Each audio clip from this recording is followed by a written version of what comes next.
Hello guys, my name is Adam Shadow and this behind me is the best possible melon or pumpkin farm in Minecraft.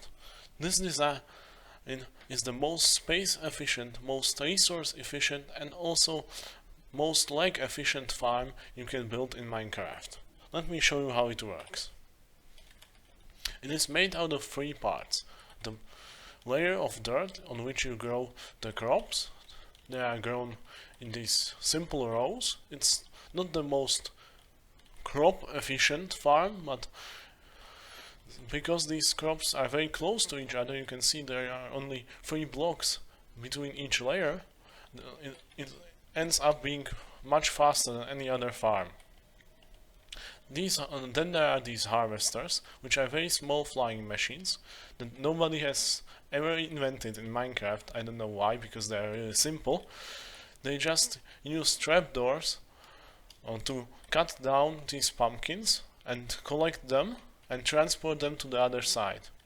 You can see right now these 2 pumpkins.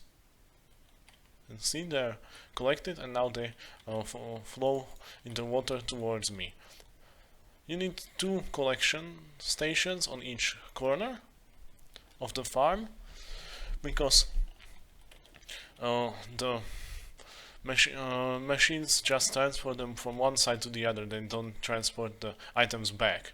But that's not an issue. You can simply extend this water stream into the middle, for example, or into one of these corners. And the last part of this machine are these return stations, which are very simple. They just use some unmovable blocks, in this case droppers, an observer to detect the machine, and some delay made by redstone repeaters to launch the machine again. And they use this simple wire I made out of powered rail to reduce the lag. You can chain them by using observers, just like this. And also keep in mind that making these wires on higher layers requires building it on droppers, not on slabs or other blocks, like in this case, because the machines could accidentally move them. This water stream here for the collection is very simple. It's just a regular water stream, but the water here is placed on trapdoors, and underneath those trapdoors is ice. So even when the pumpkins fall on this stripe of blocks here, they will get moved.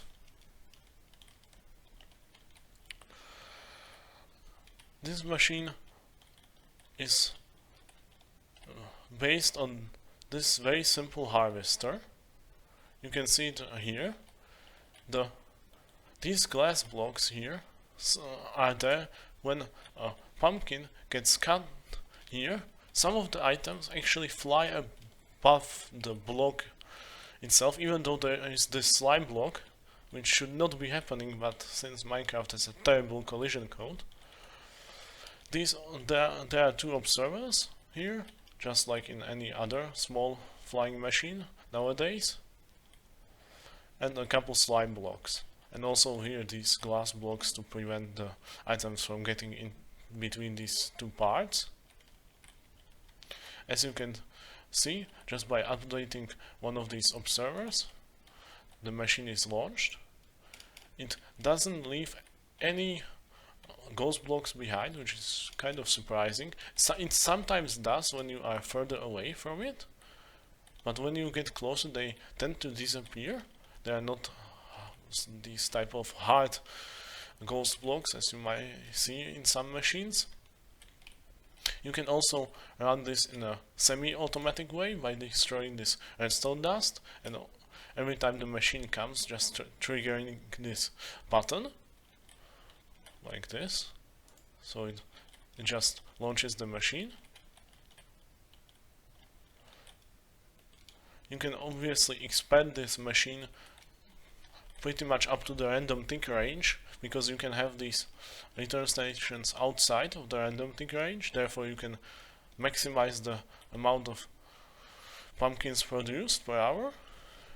Of course you will be probably limited even before that by your own laziness in building, and probably the lag that you caused by this machine, because you can imagine that running a lot of these at once will create a lot of lag. They are also very loud, that's why I have my voice set lower. And you can also build many of these layers above each other and next to each other, like are here. Here you have 2 layers above each other and 2 next to each other, basically 4 layers or 4 stripes. You can also put the water in a different way. You can just make some space between these 2 stripes and put the water in there if you are lazy punching holes in your farm. And as you can see, this machine produces only very few losses. Most of them you see here are caused by the high random tick speed I have on this world. But as you saw, there were just here are, for example, 6 pumpkins, and one of them flew outside. From my testing, it actually was less than 10% of losses, which is pretty incredible considering, as I mentioned, Minecraft has this terrible collision code. You can see it's very fast. This is actually on 10 times random tick speed, so if you would have 40 of these layers,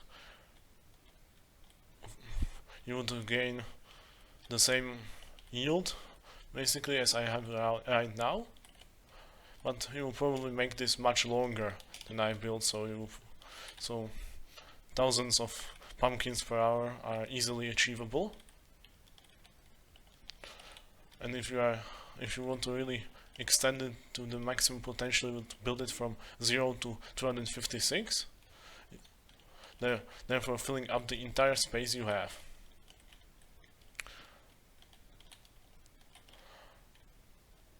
Next thing is how to make these.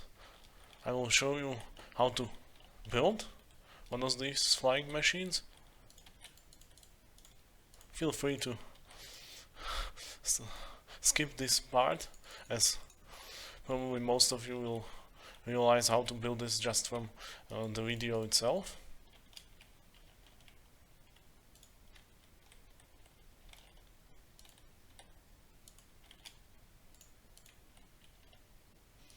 We just make this weird shape of slime blocks, add some glass blocks at the front and back of the machine,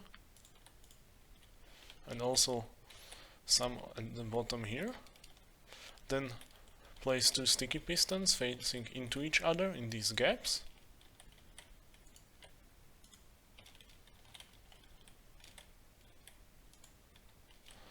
And then you need the 2 observers to power this machine, and of course some blocks to stop it from moving around when you launch it accidentally. But you can use 1.13 where observers don't activate automatically when you place them.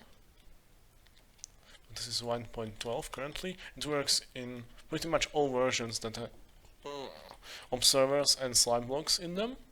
It doesn't use any other weird mechanics to run. Therefore, it's probably safe to run on your world. The only disadvantage of this design is it can get stuck if you unload it. Therefore, I would recommend you to simply do what I did here and cut these redstone dust, or even move these blocks by pistons if you want to automate it when you are leaving the world, because otherwise the machine will get stuck. Now, and this is it. This is the entire machine. I will now launch it one. Oh, sorry, did by this one. As you can see, it flies without any issues. Now when I stop it, I can activate the other observer and launch it back. It's as simple as that. And that's what is done by these return stations. I can show you how to build one of these too. They're also very simple. Just need a observer facing into these trapdoors, but also you can do it on the other side, it doesn't matter.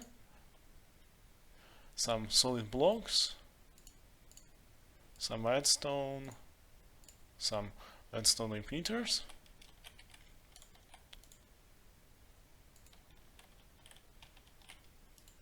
This will be a very simple version.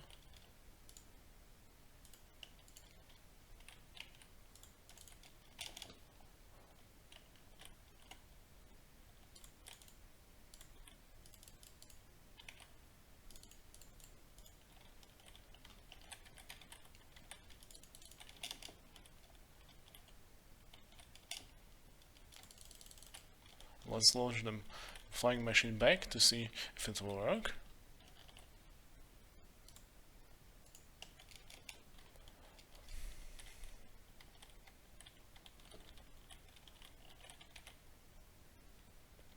And as you can see, it works without any issues. Of course, because I used redstone like this, I triggered these trapdoors to close like this, which is not very good. Therefore, to prevent that, you would have to use repeaters on the places where the trapdoors are, for example like this, or you just use the rails as I used previously.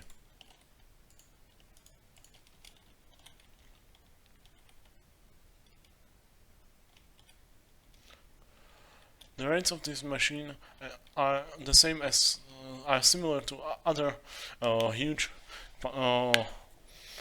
melon or pumpkin farms, because they are all limited by lag. So all of them will eventually stop working on your computer because it just overheats or shuts down if it's a server.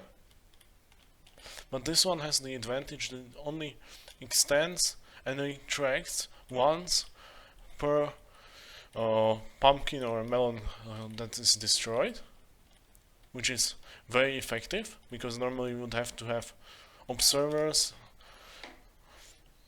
and at least 2 more or 1 more piston to extend or retract, which would be less efficient than this one. So if you are really planning to make a huge farm using this, then this would be probably the best one,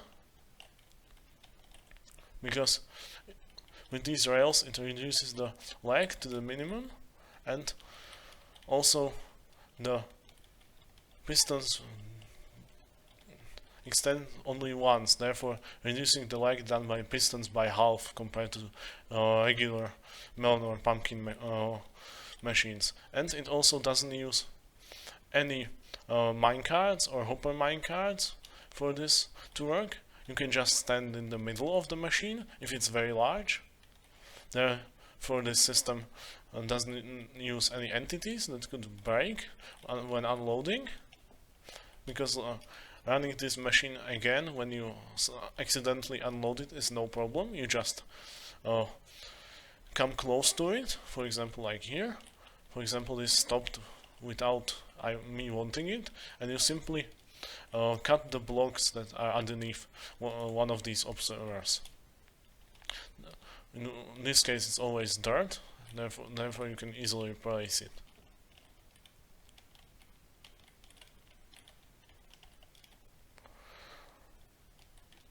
And this is about it for this machine. If you want to see a more in-depth tutorial and some more hard numbers about this farm, feel free to comment, and please like and subscribe this video. Thank you all for watching.